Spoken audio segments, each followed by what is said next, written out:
5টা আয়াত 5 ধরনের ব্যথা থেকে শিফা। কুরআনে আছে শত শত আয়াত, কিন্তু এমন কিছু আয়াতও আছে যেগুলো শুধু পড়ার জন্য নয়, ব্যথার সময় আশ্রয় নেওয়ার জন্য। নবী করিম সাল্লাল্লাহু আলাইহি ওয়াসাল্লাম নিজে পড়েছেন, সাহাবায়ে কিরাম পড়েছেন, আর আল্লাহর ইচ্ছায় শিফাও পেয়েছেন। একবার ভেবে দেখুন তো, একই ব্যথায় কেউ বছরের পর বছর কষ্টে থাকে, আবার কেউ দোয়া পড়ে আল্লাহর দিকে ফিরে ধীরে ধীরে স্বস্তি পায়। কেন এমন হয়? কারণ ব্যথা সবসময় শুধু শরীরের বিষয় না।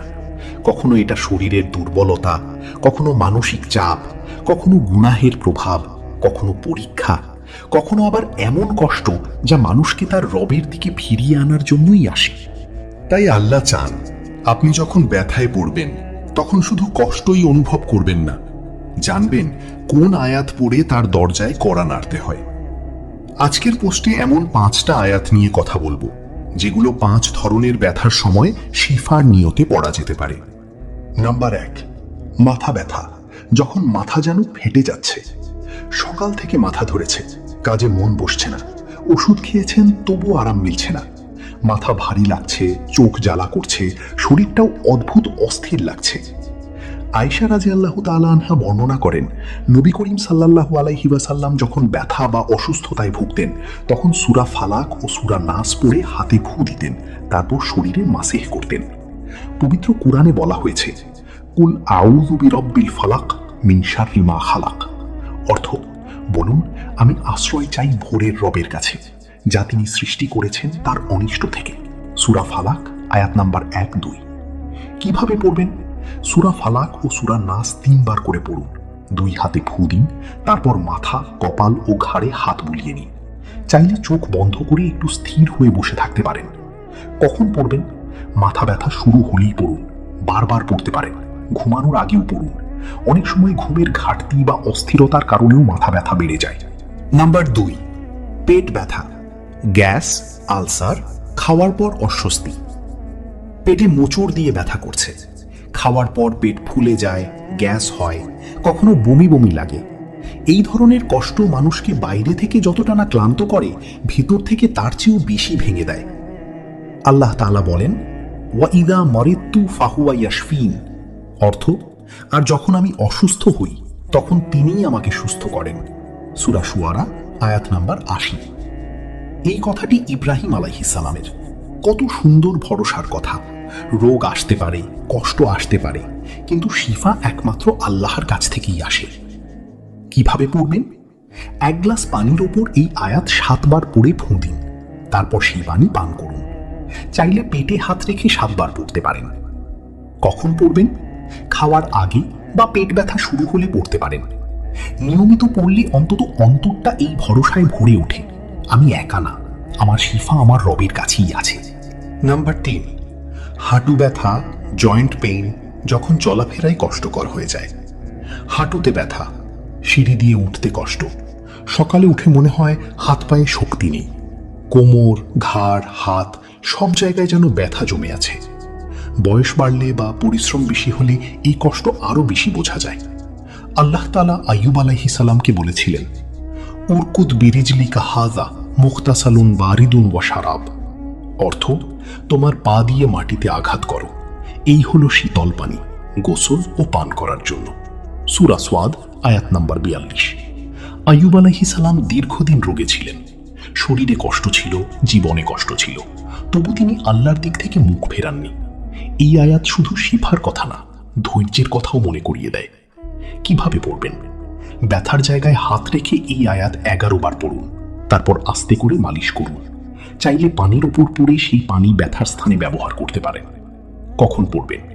সকালে ঘুম থেকে উঠে এবং রাতে ঘুমানোর আগে পড়া ভালো, বিশেষ করে যাদের ব্যথা পুরনো তারা নিয়মিত পড়তে পারেন।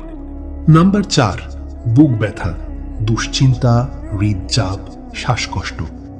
কখনো বুকের ব্যথা শুধু বুকের না, ভেতরেরও। শ্বাস নিতে কষ্ট হয়, দুশ্চিন্তা করলে বুক ভার লাগে, কখনো বুক ধড়ফড় করে, কখনো মনে হয় ভেতরে ভেতরে সবকিছু চেপে বসে আছে। আল্লাহ তাআলা বলেন, আলা বিজিক্রিল্লাহি তাতমাইন্নুল কুলুব। অর্থ, জেনে রাখো আল্লাহর জিকিরেই অন্তর প্রশান্ত হয়। সূরা রাদ আয়াত নাম্বার 28। এই আয়াতের গভীরতা এখানে, সব ব্যথার ওষুধ সবসময় বাইরে থাকে না। অনেক ব্যথার শুরু হয় অন্তর থেকে, আর অন্তরের শান্তি আসে আল্লাহর স্মরণে। কিভাবে পড়বেন? বুকে হাত রেখে এই আয়াত 33 বার পড়ুন। তারপর ধীরে ধীরে গভীর শ্বাস নিন। সঙ্গে সুবহান আল্লাহ 33 বার, আলহামদুলিল্লাহ 33 বার, আল্লাহু আকবার 33 বার পড়তে পারেন। নাম্বার 5, দাঁত ব্যথা। যখন ব্যথায় রাত কাটে না। দাঁতের ব্যথা অনেক সময় ছোট ব্যথা মনে হলেও শুরু হলে মানুষ বুঝতে পারে এটা কত কঠিন কষ্ট। রাতে ঘুম আসে না, এক পাশ থেকে আরেক পাশে ফিরতে হয়, কিছু খেতেও কষ্ট হয়, মনে হয় একটু আরাম পেলেই বাঁচি। নবী করিম সাল্লাল্লাহু আলাইহি ওয়াসাল্লাম বলেছেন, যে ব্যক্তি রাতে সূরা বাকারার শেষ 2 আয়াত পড়বে তার জন্য এই 2 আয়াতই যথেষ্ট হবে। সহিহ বুখারী 5008। আলেমগণ বলেছেন, যথেষ্ট কথার ভেতরে আছে সুরক্ষা, হিফাজত এবং কষ্টে আল্লাহর পক্ষ থেকে সহায়তা। আমানার রাসূলু বিমা উনজিলা ইলাইহি মির রাব্বিহি ওয়াল মুমিনুন। অর্থ, রাসূল ঈমান এনেছেন যা তার রবের পক্ষ থেকে তার কাছে নাজিল হয়েছে, আর মুমিনরাও। সূরা বাকারা আয়াত নাম্বার 285। কিভাবে পড়বেন? সূরা বাকারার শেষ 2 আয়াত 285, 286 পড়ুন। হাতে ফু দিয়ে যেদিকে ব্যথা সেদিকের গালে হাত রাখুন। চাইলে পানির উপর পড়ে কুলি করতে পারেন। কখন পড়বেন? দাঁত ব্যথা শুরু হলেই পড়ুন। বিশেষ করে রাতে ঘুমানোর আগে অবশ্যই পড়ুন। আর সবকিছুর মূলে আছে আল্লাহর এই ঘোষণা, আমি কোরআনে এমন কিছু নাজিল করি যা শিফা। সূরা ইসরা আয়াত নাম্বার 82। একটা কথা মনে রাখুন, এই 5টা আয়াত শুধু ব্যথা কমানোর উপায় না, এগুলো আপনাকে আল্লাহর সাথে আবার সংযুক্ত হওয়ার পথও দেখায়। কারণ মানুষ যখন ব্যথায় পড়ে তখন তার সবচেয়ে বেশি দরকার হয় রবের দরজায় ফিরে যাওয়া। ওষুধ খাবেন, ডাক্তার দেখাবেন, এগুলো অবশ্যই করবেন, কিন্তু অন্তরে এই বিশ্বাসটাও রাখবেন, শিফা আল্লাহর হাতে, ওষুধ মাধ্যম, আরোগ্য দানকারী তিনি।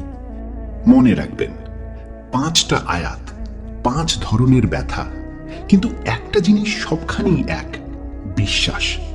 মনে সন্দেহ রেখে পড়লে সেই শক্তি আসে না, কিন্তু যদি অন্তর থেকে বিশ্বাস করেন আল্লাহ শিফা দিতে পারেন, আল্লাহই শিফাদাতা, তাহলে এই পড়া শুধু শব্দ থাকে না, তা হয়ে যায় দোয়া, আশ্রয়, কান্না আর ভরসা। সাহাবাই কিরাম সূরা ফাতিহা পড়ে সাপে কাটা মানুষকেও আল্লাহর ইচ্ছায় সুস্থ হতে দেখেছেন, কারণ তারা জানতেন কোরআন শুধু তিলাওয়াতের জন্য না, কোরআনে শিফাও আছে। এখন আপনার জীবনে কোন ব্যথাটা বেশি? মাথা ব্যথা, পেট ব্যথা, জয়েন্টের ব্যথা, বুক ভার লাগা, নাকি দাঁত ব্যথা? আল্লাহ তাআলা আপনার প্রতিটি কষ্টে শিফা দান করুন।